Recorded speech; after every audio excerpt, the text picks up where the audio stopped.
Man, I got to start off by saying it is an absolute pain in the butt being a creator. I don't know how many takes I've done of this already, honestly. It's a little crazy. Anyway, so this is the final update, guys, on my AutoLamps on my 2013 Ford Police Interceptor Sedan, all-wheel drive, 3.5 liter, naturally aspirated.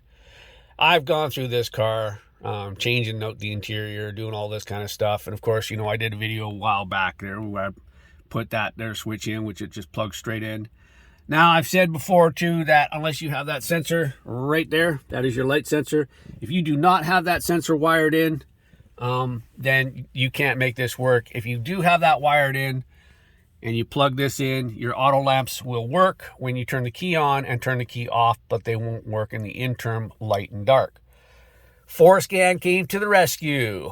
I love FORscan. I love those guys that put that together. I think it's absolutely fabulous for anybody that likes to screw around like this and knows how to use it and feels confident enough to use FORscan and get into their computer and change module settings. It's awesome. Anyway, before I go any further, I want to thank HID Core, my sponsor, my affiliate. There's 2 links down below.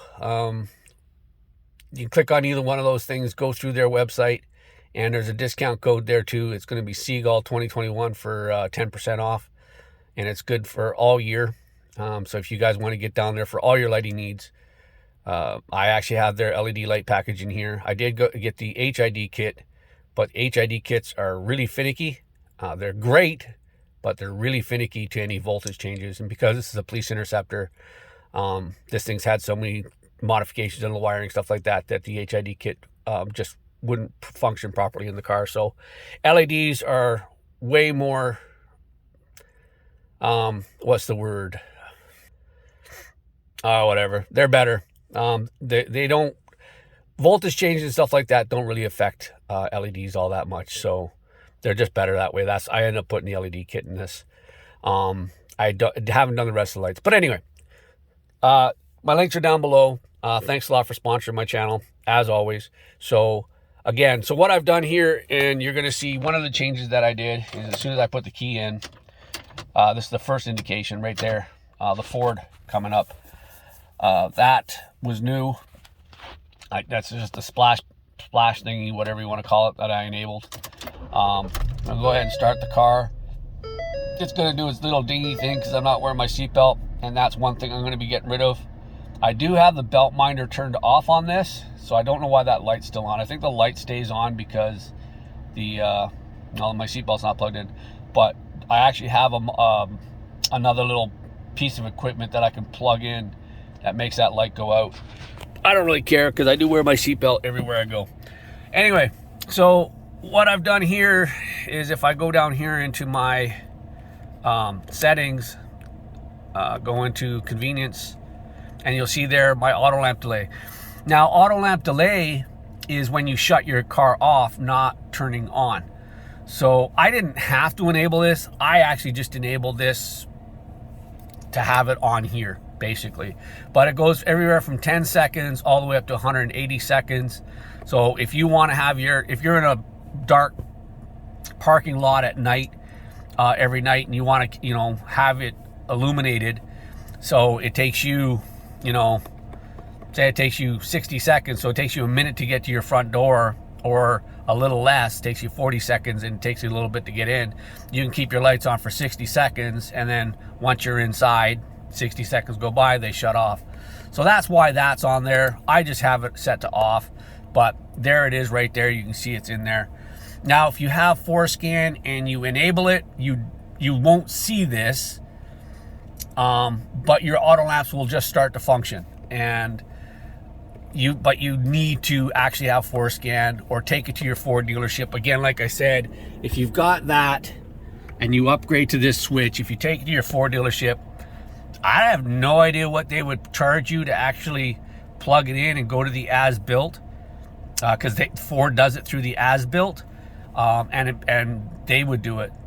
That's what I love about FORscan. From what I understand, the guys from FORscan are all, I don't know if they're current Ford employees or ex-employees, but they're all programmers. So they put FORscan together for Ford enthusiasts like myself, like yourself if you're watching this video, and well, make it possible for us to do this. The spreadsheet for like my audio control module as an example, I don't have, so I haven't really been able to change anything in this. I don't know what I need to change in my HVAC, but there's options in that to change as well. So I've gone in here with my FORscan, just really quick. Like my information, here's an example. All I used to have is my water, my coolant temp. There was no other option in whatsoever. And now I actually have intelligent all-wheel drive, and it does monitor it beautifully, which thing is, I always have it on my speed, so I never really watch this anyway. This is just one of those things I could enable, so I did enable. So just a couple of things. Like if I go into my system check, and if I scroll all the way down, you guys are going to see this. Yeah, that's my hours right there in idle hours. I could disable these both, and I did, but I thought, well, that's kind of being dishonest in a way. So I don't know why. I just decided to turn those back on.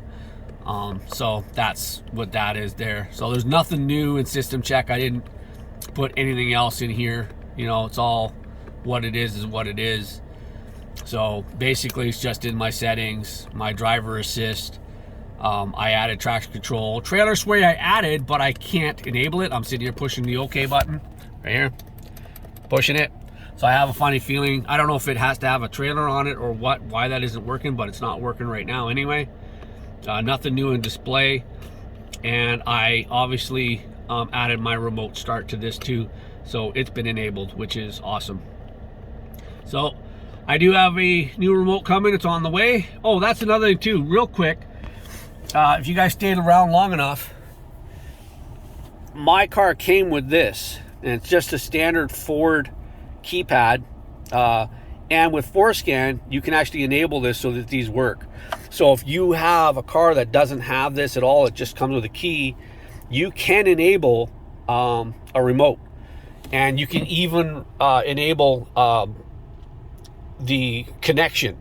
So if you guys want, ask for it. I'll do a video on FORscan anyway and where it is on how you guys do this, but trust me, if you guys get FORscan, you guys can actually enable this. So as soon as I enable my remote start, I actually ordered the new remote that actually has the double click for start, and I wanted to make sure too it also had the trunk, because my wireless trunk works on this, and of course my doors and unlock work as well. So all right, I don't want to make this video any longer than it is. Thanks a lot for watching, guys. If you guys like the video, please smash that like button. Please share the video. That helps my channel, as always.